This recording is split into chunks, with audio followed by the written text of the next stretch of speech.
नमस्कार दोस्तों, मैं दीपक शुक्ला आपका स्वागत करता हूं आपके अपने YouTube channel A to Z banking information पर। दोस्तों, आज के वीडियो में हम आप लोगों को जानकारी देंगे कि KCC यानी किसान क्रेडिट कार्ड के लोन का पैसा किस महीने निकालने पर आप लोगों को सरकार के द्वारा 3% की सब्सिडी दी जाती है। क्योंकि मेरे बहुत सारे दोस्तों के लगातार पिछले काफ़ी टाइम से कमेंट्स आ रहे थे कि सर बताइए किस महीने हम लोग KCC से पैसा निकालें जिसमें हमें 3% सब्सिडी का लाभ मिले। क्योंकि हम टाइम से पैसा KCC में जमा करते हैं, समय से विड्रॉल करते हैं, समय से निकालते हैं, KCC की सभी नियम शर्तों को पूरा भी करते हैं, उसके बावजूद भी हम लोगों को 3% की सब्सिडी का लाभ नहीं मिलता है। तो आखिर ऐसा कौन सा महीना होता है, किस महीने में हम लोग KCC खाते से पैसा निकाला करें जिससे हमें 3% सब्सिडी का लाभ मिल जाए। तो दोस्तों, आज के इस वीडियो में हम आप लोगों को इस पूरे विषय पर विस्तार से जानकारी देने वाले हैं। क्योंकि आप सभी को पता होगा कि KCC यानी किसान क्रेडिट कार्ड के लोन पर रुपए 3 लाख तक के लोन तक आप लोगों को सरकार के द्वारा 3% की सब्सिडी दी जाती है ब्याज पर। यानी अगर आपने KCC खाते से रुपए 3 लाख तक पैसे विड्रॉल किए हैं और उसका अगर हम ब्याज की बात करें तो सामान्य KCC की जो ब्याज दर है वो 7% वार्षिक है। अगर आप 3 लाख रुपए लोन लेते हैं तो उसकी जो ब्याज दर होगी वो 7% चार्ज होगी। लेकिन अगर आप समय से बैंक को पैसा वापस कर देते हैं, KCC की नियम शर्तों का पालन करते हैं, तो फिर आपको उसमें 3% की सब्सिडी प्रतिवर्ष मार्च के महीने में आपके खाते में सरकार के द्वारा भेज दी जाती है। यानी तब आपको वह लोन 4% की सालाना ब्याज दर पर मिल जाता है। लेकिन यहाँ पर किसान जानकारी के अभाव में गलती कर जाते हैं, जिसकी वजह से उन्हें 7%, 10% या फिर 13% ब्याज भी चुकाना पड़ता है अपने उसी KCC खाते पर। यानी जो लोन सरकार आप लोगों को 4% की सालाना ब्याज दर पर देती है कि किसान को 4% ब्याज ही पड़े, लेकिन उसमें आपकी गलती की वजह से आप उसमें 13% ब्याज तक देते हो। यानी 3 गुने से अधिक ब्याज आप लोगों को पे करना पड़ता है। बस होता क्या है कि किसान जानकारी के अभाव में उस लोन का ब्याज अधिक चुकाता है। यानी एक्स्ट्रा ब्याज वो जानकारी के अभाव में उसे देना पड़ता है। जहां उसे 4% ब्याज पड़ना चाहिए वहां वो 13.5% ब्याज तक चुकाता है। तो आज आप लोगों को पूरी जानकारी इस वीडियो में हम देने वाले हैं कि आखिर आप लोग KCC खाते से पैसा कब निकालें, कब जमा करें, किस महीने निकालने से सब्सिडी मिलती है, किस महीने नहीं निकालने से सब्सिडी मिलती है, सब कुछ विस्तार से बताने वाले हैं। बस आप लोगों से एक छोटी सी रिक्वेस्ट है, अगर वीडियो पसंद आए तो वीडियो को एक लाइक कर दीजिएगा। साथ ही चैनल पर नए हैं, चैनल पर पहली बार आए हैं तो चैनल को सब्सक्राइब जरूर कर दीजिएगा। दोस्तों, शुरू करते हैं। दोस्तों, KCC यानी किसान क्रेडिट कार्ड अकेला ऐसा लोन है जो कि पूरे देश में सरकार देश के किसानों को 4% की सालाना ब्याज दर पर उपलब्ध कराती है। यानी अकेली ऐसी योजना है देश के किसानों के लिए जिसमें आपको रुपए 3 लाख तक का लोन 4% की सालाना ब्याज दर पर मिल पाता है। पूरे देश में ऐसी कोई दूसरी योजना नहीं है जिसके माध्यम से आप लोगों को इतनी कम ब्याज दर पर इतनी आसानी से दूसरा कोई लोन उपलब्ध हो पाए। सरकार यह देश के किसानों के लिए उपलब्ध कराती है ताकि देश के जो किसान हैं उन्हें साहूकार के पास न जाना पड़े, उन्हें भटकना न पड़े, अपनी फसल को तैयार करने में उन्हें कोई भी दिक्कत न हो। तो सरकार बैंकों के माध्यम से किसानों की फसलों की लागत का पैसा KCC के माध्यम से देती है।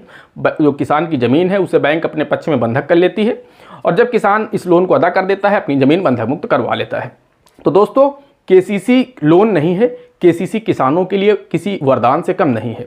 क्योंकि भारत सरकार की यह ऐसी योजना है जिसमें बहुत ही कम ब्याज दर पर और बहुत ही आसानी से बहुत कम डॉक्यूमेंट के आधार पर आप लोगों को KCC लोन मिल जाता है।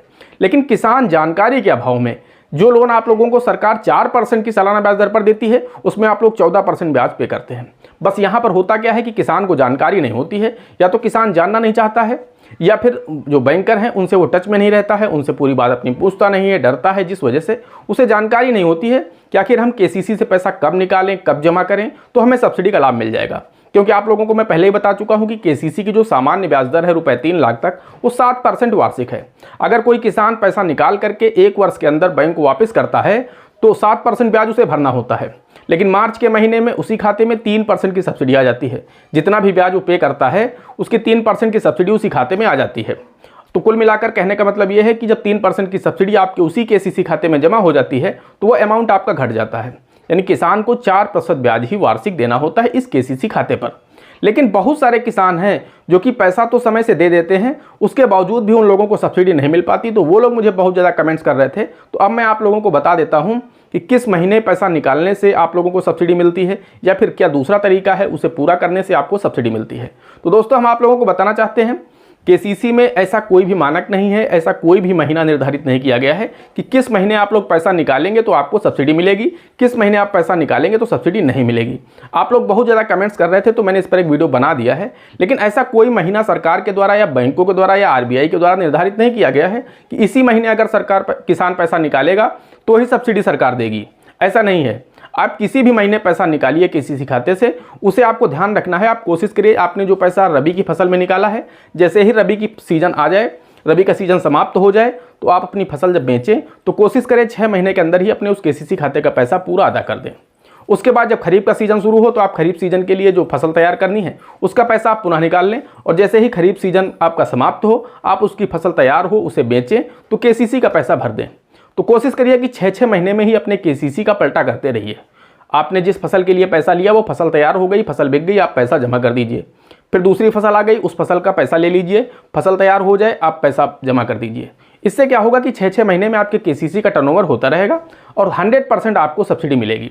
वहीं अगर आप 6 महीने में अपने केसीसी खाते में पैसा नहीं जमा कर पाते हैं, किन्हीं कारणों से आपकी एक फसल खराब हो जाती है या फिर आप फसल को आपका रेट अच्छा नहीं मिल रहा तो आप फसल रोक लेते हैं, जिसके चलते आपको 1 साल तक का टाइम लग सकता है। तो यहाँ पर आपको ये एक चीज़ का विशेष ध्यान रखना है कि 1 वर्ष पूरा नहीं होना चाहिए, यानी 12 माह नहीं होने चाहिए। अगर आपने 1 जनवरी को पैसा निकाला है तो लौट के अगले वर्ष की 1 जनवरी नहीं आने पाए, उसी वर्ष की जिस वर्ष आपने पैसा निकाला 1 जनवरी को, उसी वर्ष के 31 दिसंबर तक आपको हर हालत में पैसा जमा कर देना है। 1 वर्ष के अंदर अगर आप पूरा पैसा ब्याज समेत जमा कर देते हैं, अपने अकाउंट को क्रेडिट में ले आते हैं, तो आपको सब्सिडी मिलेगी, 3% की सब्सिडी आपको मिल जाएगी।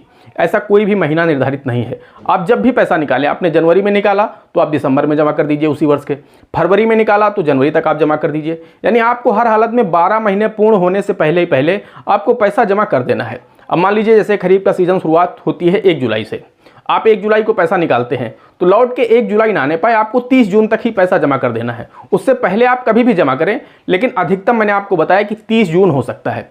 30 जून के बाद अगर आप जमा करते हैं तो फिर आपको सब्सिडी का लाभ नहीं दिया जाएगा। बस दोस्तों, इस चीज़ का आपको ध्यान रखना है। और जमा करते समय मैंने आपको बताया कि आपका अकाउंट क्रेडिट में आ जाना चाहिए। यानी मान लीजिए अगर आपके खाते की बकाया राशि 1,05,342 रुपये है तो आपको कम से कम 1,05,400 रुपये ही जमा करने हैं। यानी आपके 50 से 60 रुपये ज़्यादा जमा हो जाएंगे, आपका अकाउंट क्रेडिट में आ जाएगा। जो 60 से 62 रुपये आपके खाते में 58 रुपये 60 रुपये क्रेडिट बैलेंस हो जाएगा। इससे आपको सब्सिडी मिलेगी। अगर आप अपने खाते में कुछ बैलेंस छोड़ देते हैं, जैसे 1,05,342 है और आपने 1,05,000 जमा कर दिया या फिर आपने 1,05,300 जमा कर दिया, तब भी आपने 42 रुपये अपने उस खाते में डेबिट बैलेंस छोड़ दिया, तब भी आपको सब्सिडी का लाभ नहीं मिलेगा। तो इन चीज़ों का आपको विशेष ध्यान रखना है। अगर इन चीज़ों का आप ध्यान रखेंगे तो निश्चित रूप से आप लोगों को प्रतिवर्ष केसीसी खाते पर सब्सिडी मिलती रहेगी और आपको 4% ब्याज पर ही ये लोन मिलता रहेगा। अगर आप इनमें गलती करेंगे, आप समय से अदायगी नहीं करेंगे, अपने अकाउंट को क्रेडिट में नहीं ले जाएंगे, अपने अकाउंट को ओवरड्यू कर देंगे, मान लीजिए आपकी लिमिट 1 लाख रुपए की है और आपका ब्याज लग करके आपके खाता 1,05,000 हो जाता है, तो इससे भी आपकी सब्सिडी में दिक्कत आती है, आपको सब्सिडी मिलने में दिक्कत हो सकती है। आप कोशिश करिए कि अगर आपकी लिमिट 1 लाख रुपए की है तो आप उससे कोशिश करिए कि 80% 85% ही पैसा विड्रॉल करिए। 80-85 हज़ार रुपये आप विड्रॉल करेंगे तो ब्याज लगेगा, तो वो 1 लाख को क्रॉस नहीं करेगा। लेकिन अगर आपकी लिमिट 1 लाख रुपए है और आप उससे 95,000 या फिर 1 लाख रुपए निकाल लेंगे, उस दशा में क्या होगा, जैसे उसमें पहला ब्याज लगेगा या फिर फसल बीमा के चार्जेस लगेंगे या दूसरा ब्याज लगेगा, तो आपका खाता ओवरड्यू हो जाएगा। यानी लिमिट आपकी 1 लाख, आपके खाते का बैलेंस हो जाएगा 1,05,000 1,03,000, तो भी आपको सब्सिडी मिलने में दिक्कत होगी। तो इन चीज़ों का आप लोग अगर ध्यान रखते हैं तो आपको प्रतिवर्ष सब्सिडी का लाभ मिलता रहेगा। प्रतिवर्ष मार्च महीने में आपके खाते में 3% सब्सिडी क्रेडिट होती रहेगी और आपको 4% ब्याज पर यह लोन मिलता रहेगा। दोस्तों, आशा करते हैं आप लोगों को अच्छी तरह से समझ में आ गया होगा कि केसीसी में कब सब्सिडी मिलती है, कितनी मिलती है, किस तरह से मिलती है, किन चीज़ों को आपको विशेष ध्यान रखना चाहिए जिससे आपको केसीसी पर सब्सिडी मिलती रहे। मैंने पूरी जानकारी विस्तार से देने की कोशिश की है, बहुत ही आसान भाषा में, बहुत सरल तरीके से समझाने की कोशिश की है। फिर भी अगर आप लोगों के मन में केसीसी सब्सिडी से लेकर के कोई भी डाउट है, कोई सवाल है, तो आप लोग हमें कमेंट कर सकते हैं या फिर आप लोग हमें इंस्टाग्राम पर डीएम भी कर सकते हैं। दोस्तों, आज की वीडियो में इतना ही। मिलते हैं अगले वीडियो में किसी अगले इंटरेस्टिंग टॉपिक के साथ। तब तक के लिए जय हिंद, जय भारत।